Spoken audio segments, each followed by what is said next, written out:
Menjinakkan gonjang-ganjing beras. Lonjakan harga beras ke rekor tertinggi terjadi sebulan terakhir.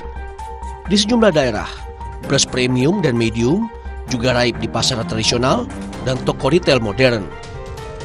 Kenaikan harga beras jauh di atas harga eceran tertinggi yang ditetapkan oleh pemerintah itu terjadi seiring mundurnya masa panen dan berkurangnya pasokan dari sentra produksi.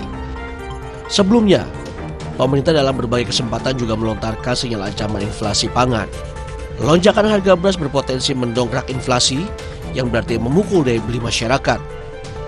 Untuk meredam gejolak harga, pemerintah terus melakukan operasi pasar, mengguyur pasar dengan beras bulog, bantuan pangan melalui penyaluran beras bantuan 10 kg kepada 22 juta keluarga penerima manfaat dilanjutkan hingga Juni 2024. Setelah Juni 2024, pemerintah menyatakan akan melihat kemampuan APBN.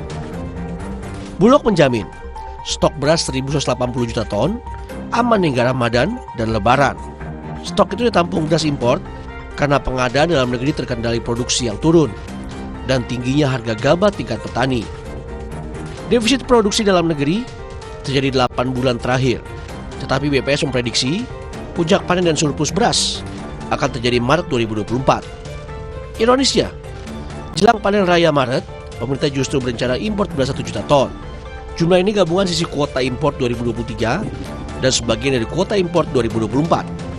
Memenuhi kebutuhan dalam negeri dan cadangan beras memang penting, tetapi pemerintah juga harus memastikan penggelontoran beras impor tak menekan harga gabah kering panen petani.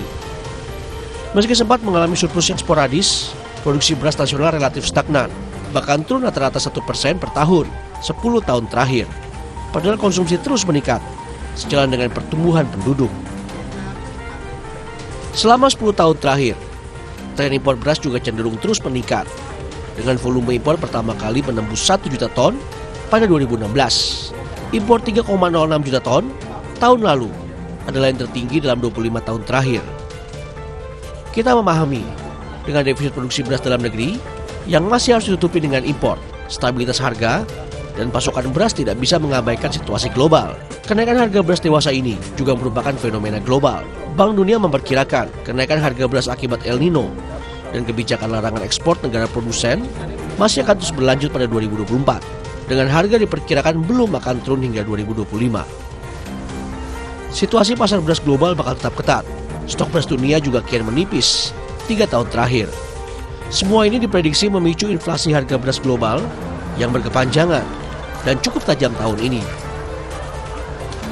Penurunan produksi beras diprediksi terjadi di 2 eksportir utama beras dunia, India dan Thailand.